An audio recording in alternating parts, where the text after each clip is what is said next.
जब कोई भक्त श्रद्धा, निष्ठा और विश्वास के साथ माता लक्ष्मी की पूजा करता है और उनकी व्रत कथा का श्रवण करता है, तो माता लक्ष्मी प्रसन्न होकर उसके जीवन को संतोष, स्थायित्व और सौभाग्य से भर देती है।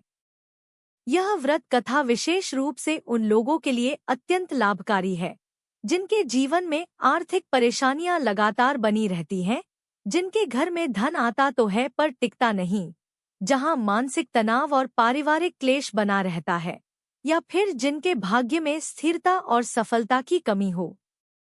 इस पवित्र कथा में मां लक्ष्मी की करुणा, दया, सेवा, सत्य और परिश्रम की महिमा का वर्णन है, जो हमें आंतरिक शांति, आत्मविश्वास और जीवन में सकारात्मक ऊर्जा प्रदान करता है। जो भी इस कथा को श्रद्धा से सुनता है, उसके जीवन से धीरे धीरे दरिद्रता दूर हो जाती है, घर की कलह समाप्त होती है, वैवाहिक जीवन में मधुरता आती है और भाग्य स्वयं दरवाजा खटखटाने लगता है। इसलिए आपसे विनम्र निवेदन है, अपने मन को एकाग्र कीजिए, श्रद्धा से भर लीजिए और इस दिव्य कथा के साथ स्वयं को जोड़ दीजिए। मां लक्ष्मी की अपार कृपा को पाने के लिए कमेंट में जय मां लक्ष्मी अवश्य लिखें। अब कथा को शुरू करते हैं। मित्रों, बहुत समय पहले की बात है, जब धरती पर सभी मनुष्य पाप और अधर्म करने लगे थे। अपने ही लोगों के प्रति मान सम्मान सब खत्म हो चुका था। कैसा भयानक समय था वह! हर तरफ केवल अंधकार, स्वार्थ और घृणा का साम्राज्य फैला हुआ था। भाई भाई का दुश्मन बन बैठा था, संतानें माता पिता का अनादर करती थी और पड़ोसी पड़ोसी के खून का प्यासा हो गया था। मानवता जैसे सिसक रही थी, करा रही थी, पर सुनने वाला कोई नहीं था। लोग इतने आत्ममुग्ध हो गए थे कि उन्हें दूसरों की पीड़ा दिखाई ही नहीं देती थी। पृथ्वी को लेकर लक्ष्मी माता अत्यंत चिंतन करने लगी। अपने लोक से जब वह धरती की ओर देखती, उनका हृदय करुणा और विषाद से भर जाता था। यह वही धरती थी जिसे उन्होंने धन धान्य, सुख समृद्धि से परिपूर्ण किया था। यह वही मनुष्य थे जिन्हें उन्होंने ऐश्वर्य और वैभव प्रदान किया था ताकि वे शांति और प्रेम से जीवन व्यतीत कर सकें। पर हाय, यह क्या हो गया! मनुष्य ने उनकी दी हुई संपदा का दुरुपयोग करना सीख लिया था। धन का उपयोग दूसरों को दबाने, सताने और अहंकार प्रदर्शन में होने लगा था।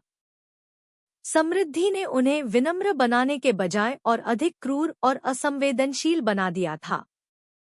लोग धर्म के पथ से पूरी तरह हट चुके थे। सत्य, अहिंसा, करुणा, दया जैसे मूल्यों का कोई मोल नहीं रह गया था। मंदिरों में केवल दिखावे की पूजा होती थी, हृदय में भक्ति का लेश मात्र भी नहीं था।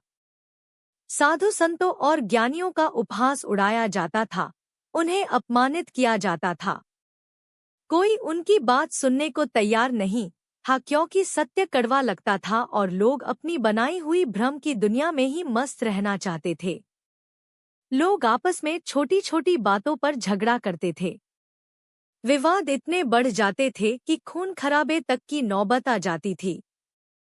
न्यायालयों में अन्याय होता था, बलवान निर्बल को सताता था और धनवान निर्धन का शोषण करता था। यह सब देखकर माता लक्ष्मी का हृदय द्रवित हो उठता था। उनकी आंखों से अविरल अश्रुधारा बहने लगती थी। उन्हें समझ नहीं आ रहा था कि मनुष्य इतना कैसे गिर सकता है। जिस मनुष्य को उन्होंने विवेक और बुद्धि प्रदान की थी, वह उसका प्रयोग विनाश के लिए क्यों कर रहा था? जिस हृदय में उन्होंने प्रेम और करुणा के बीज बोए थे, वह घृणा और द्वेष की कंटीली झाड़ियों से क्यों भर गया था? क्या उनकी सारी ममता, उनका सारा वात्सल्य व्यर्थ चला गया? क्या मनुष्य को सन्मार्ग दिखाने का अब कोई उपाय शेष नहीं रहा? माता लक्ष्मी अपनी चिंता लेकर भगवान विष्णु के पास गईं। उनकी आंखें सूजी हुई थी और मुखमंडल पर गहरी उदासी छाई थी। उन्होंने भरे हुए कंठ से कहा, हे नाथ, हे जगतपति, देखिए तो सही, आपके बनाए हुए संसार की क्या दुर्दशा हो गई है। मनुष्य धर्म कर्म भूलकर पूरी तरह पाप के गर्त में डूब चुका है। कहीं शांति नहीं, कहीं प्रेम नहीं, केवल कलह, द्वेष और हिंसा का तांडव हो रहा है। मेरी पृथ्वी जिसे मैंने इतने स्नेह से सजाया था, आज पाप के भार से करा रही है। क्या इसका कोई अंत नहीं होगा प्रभु?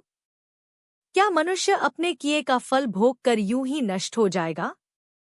भगवान विष्णु जो त्रिकालदर्शी थे, शांत स्वर में बोले, हे प्रिय लक्ष्मी, मैं सब देख रहा हूँ, सब समझ रहा हूँ। मनुष्य अपने कर्मों का फल तो भोगेगा ही। जब वह स्वयं ही अपने विनाश का मार्ग चुन रहा है तो उसे कौन रोक सकता है? उसने विवेक का त्याग कर दिया है, सद्बुद्धि से मुख मोड़ लिया है। प्रकृति का नियम अटल है देवी, जो बोया है वही काटना पड़ेगा। माता लक्ष्मी की आंखों से अश्रु बह निकले। उन्होंने कहा, परंतु नाथ, वे सब मेरी भी तो संतानें हैं। मैं उन्हें इस तरह नष्ट होते हुए कैसे देख सकती हूँ? क्या कोई मार्ग नहीं है?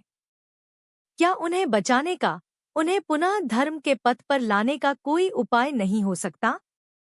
मेरा हृदय फटा जा रहा है स्वामी, मुझसे यह पीड़ा सही नहीं जाती। उनकी आवाज में इतनी व्यथा थी, इतनी करुणा थी कि बैकुंठ का कणकण उदास हो गया। भगवान विष्णु ने गहरी सांस ली। वे जानते थे कि लक्ष्मी का हृदय कितना कोमल और ममतामयी है। उन्होंने कहा, देवी, मनुष्य को सीधे सीधे बदलना संभव नहीं है, जब तक कि उसके भीतर स्वयं परिवर्तन की इच्छा जागृत न हो। परंतु हाँ, हम उन्हें एक अवसर अवश्य दे सकते हैं। हम उन्हें प्रेरित कर सकते हैं, उन्हें धर्म का मर्म पुनः समझा सकते हैं। पर इसके लिए अत्यंत धैर्य और करुणा की आवश्यकता होगी। क्या तुम इस कठिन कार्य का बीड़ा उठाने को तैयार हो? माता लक्ष्मी के मुरझाए हुए मुख पर आशा की एक हल्की सी किरण दिखाई दी। उन्होंने दृढ़ता से कहा, हाँ प्रभु, मैं तैयार हूँ। अपनी संतानों के लिए मैं कोई भी कष्ट उठाने को तैयार हूँ। बस आप मेरा मार्गदर्शन कीजिए, बताइए मुझे क्या करना होगा।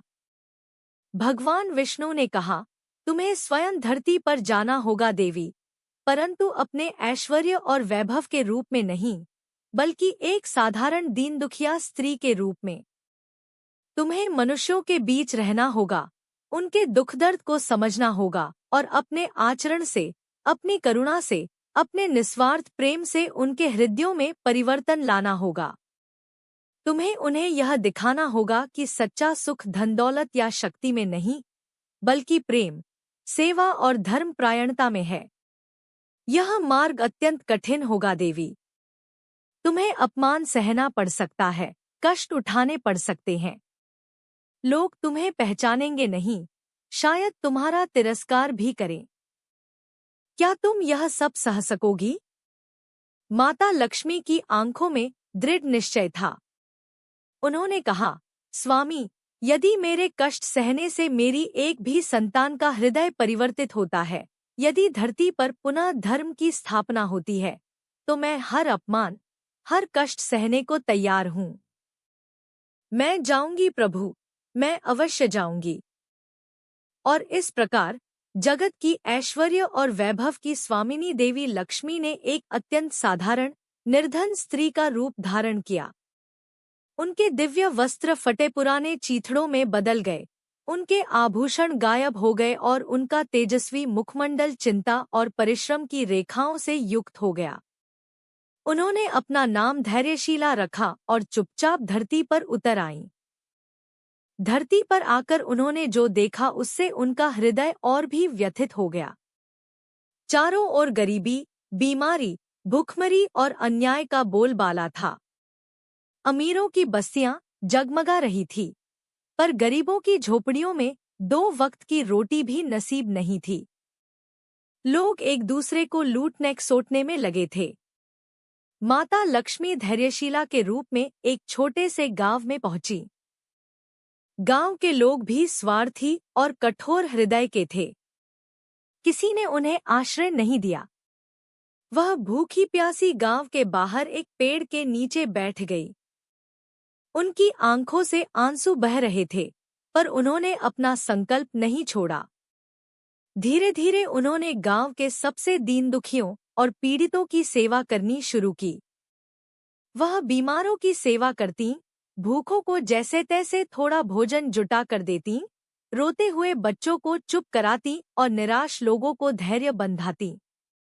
उनके पास देने को कुछ नहीं था, सिवाय अपने प्रेम, अपनी करुणा और अपनी निस्वार्थ सेवा के। वह किसी से कुछ मांगती नहीं थी, बस चुपचाप अपना काम करती रहती थी।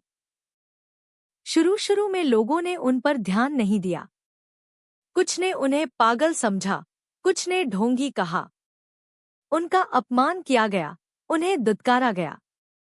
पर धैर्यशीला माता लक्ष्मी ने सब कुछ शांत भाव से सहन किया।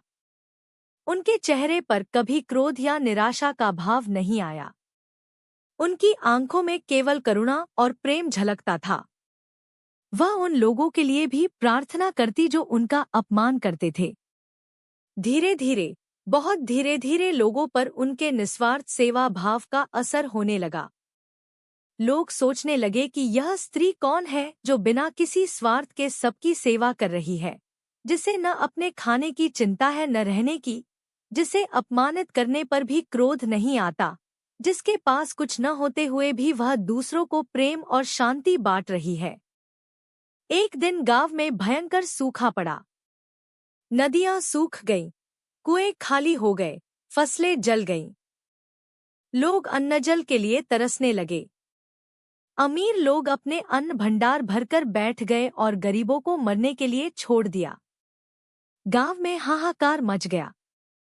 लोग एक दूसरे से लड़ने झगड़ने लगे, चोरी डकैती बढ़ गई। ऐसे कठिन समय में भी धैर्यशीला ने अपना सेवा कार्य नहीं छोड़ा। वह खुद भूखी रहकर भी दूसरों के लिए भोजन जुटाने का प्रयास करती। वह रात रात भर जागकर बीमारों की देखभाल करती। उन्होंने लोगों को समझाया, लड़ने झगड़ने से कुछ नहीं होगा। इस विपत्ति का सामना हमें मिलकर करना होगा। अपने पास जो थोड़ा बहुत है उसे आपस में बांटकर खाओ। एक दूसरे का सहारा बनो। ईश्वर पर भरोसा रखो, वह अवश्य कृपा करेंगे। उनकी बातों में इतनी सच्चाई, इतनी करुणा थी कि धीरे धीरे लोगों का हृदय पिघलने लगा। जिन लोगों ने कभी किसी की मदद नहीं की थी, वे भी अब दूसरों की सहायता करने लगे। लोगों ने अपने अन्न के भंडार खोल दिए। सब मिलकर थोड़ा थोड़ा खाने लगे। आपसी द्वेष भूलकर लोग एक दूसरे का दुख बांटने लगे। धैर्यशीला ने उन्हें सिखाया कि कैसे कम संसाधनों में भी प्रेम और सहयोग से जिया जा सकता है। उन्होंने लोगों को ईश्वर की प्रार्थना करने के लिए प्रेरित किया। सबने मिलकर ईश्वर से वर्षा के लिए प्रार्थना की। धैर्यशीला की आंखों में आंसू थे, पर वे आंसू दुख के नहीं, बल्कि अपनी संतानों को बदलते देखकर उपजी करुणा और आशा के थे। उनकी निस्वार्थ सेवा और प्रेरणा से गांव का वातावरण बदलने लगा। कठोर हृदय कोमल होने लगे, स्वार्थ की जगह सहयोग ने ले ली। और फिर एक चमत्कार हुआ। कई महीनों के सूखे के बाद आसमान में बादल घिर आए और झमाझम बारिश होने लगी। सूखी धरती तृप्त हो गई, नदियों में जल भर गया, खेतों में फिर से हरियाली छाने लगी। गांव वालों की खुशी का ठिकाना न रहा। वे समझ गए कि यह सब धैर्यशीला की निस्वार्थ सेवा और उनकी प्रेरणा का ही फल है। वे जान गए कि ईश्वर भी तभी सहायता करता है जब मनुष्य स्वयं नेक और सहयोगी बनता है। सब लोग धैर्यशीला के चरणों में गिर पड़े। उन्होंने कहा, हे देवी, आप कोई साधारण स्त्री नहीं है। आपने हमें जीवन का सच्चा मार्ग दिखाया है। आपने हमें सिखाया है कि असली सुख धन दौलत में नहीं, बल्कि प्रेम, सेवा और सहयोग में है। हमें क्षमा कर दीजिए, हमने आपको पहचानने में भूल की, आपका अपमान किया। माता लक्ष्मी धैर्यशीला के रूप में मुस्कुराईं। उनकी आंखों में अभी भी वही करुणा थी, पर अब उसमें एक संतोष का भाव भी था। उन्होंने कहा, मैंने कुछ नहीं किया। यह सब तुम्हारे अंदर की अच्छाई की जीत है। तुमने स्वयं ही अपने भीतर सोए हुए प्रेम और करुणा को जगाया है। बस इसे कभी मरने मत देना। हमेशा धर्म के मार्ग पर चलना, एक दूसरे की सहायता करना और ईश्वर पर विश्वास रखना। धीरे धीरे उस गांव से शुरू हुआ यह परिवर्तन आसपास के क्षेत्रों में भी फैलने लगा। लोग धैर्यशीला की कहानी सुनने लगे, उनके उपदेशों पर चलने लगे। जहां जहां यह संदेश पहुंचा, वहां वहां लोगों के जीवन में सुधार आने लगा। आपसी प्रेम बढ़ा, धर्म कर्म में रुचि जागी और अधर्म का नाश होने लगा। माता लक्ष्मी ने देखा कि धरती पर धीरे धीरे ही सही पर सकारात्मक परिवर्तन आ रहा है। मनुष्य पूरी तरह तो नहीं बदला था, पाप पूरी तरह समाप्त तो नहीं हुआ था, पर हाँ, अच्छाई की एक किरण अवश्य फूट पड़ी थी। लोगों ने धर्म का महत्व समझना शुरू कर दिया था, संतों का सम्मान होने लगा था और आपसी सहयोग की भावना पनपने लगी थी। यह देखकर माता लक्ष्मी का दुखी हृदय कुछ शांत हुआ। उन्होंने अपना कार्य पूरा होते देखा। अब समय आ गया था कि वह अपने वास्तविक स्वरूप में लौटें। एक दिन जब सभी ग्रामवासी सो रहे थे, धैर्यशीला चुपचाप वहां से अंतर्धान हो गईं। जब सुबह लोग जागे और उन्हें वहां नहीं पाया, तो वे समझ गए कि वह कोई और नहीं स्वयं देवी लक्ष्मी ही थी जो उनके उद्धार के लिए आई थी। उन्होंने उस स्थान पर एक छोटा सा मंदिर बनाया और वहां प्रेम, सेवा और करुणा की देवी के रूप में धैर्यशीला लक्ष्मी की पूजा करने लगे। वे उनके सिखाए हुए मार्ग पर चलने का संकल्प लेते थे। माता लक्ष्मी बैकुंठ लौटीं। भगवान विष्णु ने मुस्कुराते हुए उनका स्वागत किया। देखा देवी, तुम्हारी करुणा और तुम्हारे धैर्य ने अपना काम कर दिखाया। तुमने मनुष्यों को विनाश से बचा लिया, उन्हें एक नया अवसर दिया। माता लक्ष्मी के नेत्रों में अभी भी अश्रु थे, पर अब वे दुख के नहीं, संतोष के थे। उन्होंने कहा, हाँ प्रभु, पर यह यात्रा बहुत लंबी है। मनुष्य के हृदय से पाप को पूरी तरह मिटाना अभी शेष है। पर मुझे विश्वास है, धरती पर फिर से धर्म का साम्राज्य स्थापित होगा। और उस दिन के बाद माता लक्ष्मी जब भी धरती की ओर देखती तो उन्हें दुख तो होता था, क्योंकि पाप अभी भी पूरी तरह समाप्त नहीं हुआ था, पर साथ ही एक आशा भी दिखाई देती थी उन अनगिनत लोगों के रूप में जो धैर्यशीला के सिखाए मार्ग पर चलने का प्रयास कर रहे थे, जो प्रेम, सेवा और करुणा को अपने जीवन का आधार बना रहे थे। उनका हृदय अभी भी द्रवित होता था, पर अब उस द्रवित हृदय में निराशा नहीं, बल्कि एक माँ की अपनी संतानों के प्रति अटूट आशा और विश्वास था। वह जानती थी कि परिवर्तन धीरे धीरे आता है, और उन्होंने मनुष्य को बदलने का नहीं, बल्कि अच्छाई की ओर प्रेरित करने का जो कार्य किया था, वही सच्ची बचत थी। यह एक सतत प्रक्रिया थी, और वह धैर्यपूर्वक प्रतीक्षा करने को तैयार थी, अपनी संतानों पर अपनी करुणा की वर्षा करते हुए हमेशा की तरह, हमेशा के लिए। पृथ्वी पर अधर्म का अंधकार भले ही कितना गहरा हो, पर करुणा और प्रेम का एक छोटा सा दीपक भी उसे चुनौती देने के लिए काफी था। और वह दीपक स्वयं माता लक्ष्मी ने जलाया था, अपने आंसुओं और अपनी निस्वार्थ सेवा से। मित्रों, इस वीडियो में माता लक्ष्मी की पावन व्रत कथा यहीं पर समापन होता है। हम कामना करते हैं कि माता लक्ष्मी की कृपा आप सभी पर बनी रहे। आपके जीवन में सदैव सुख, शांति, समृद्धि और सकारात्मक ऊर्जा का संचार होता रहे। यह विशेष दिन न केवल भक्ति भाव से भर देता है, बल्कि हमारे जीवन में एकता, प्रेम और आस्था का संदेश भी लेकर आता है। माता लक्ष्मी की कथा को सुनने के लिए हृदय से धन्यवाद। कृपया अपने विचार और अनुभव कमेंट्स में अवश्य साझा करें और जय मां लक्ष्मी लिखना न भूलें। आपके द्वारा किए गए कमेंट्स न केवल आपको प्रेरित करेंगे बल्कि अन्य दर्शकों के लिए भी भक्ति और श्रद्धा का स्रोत बनेंगे।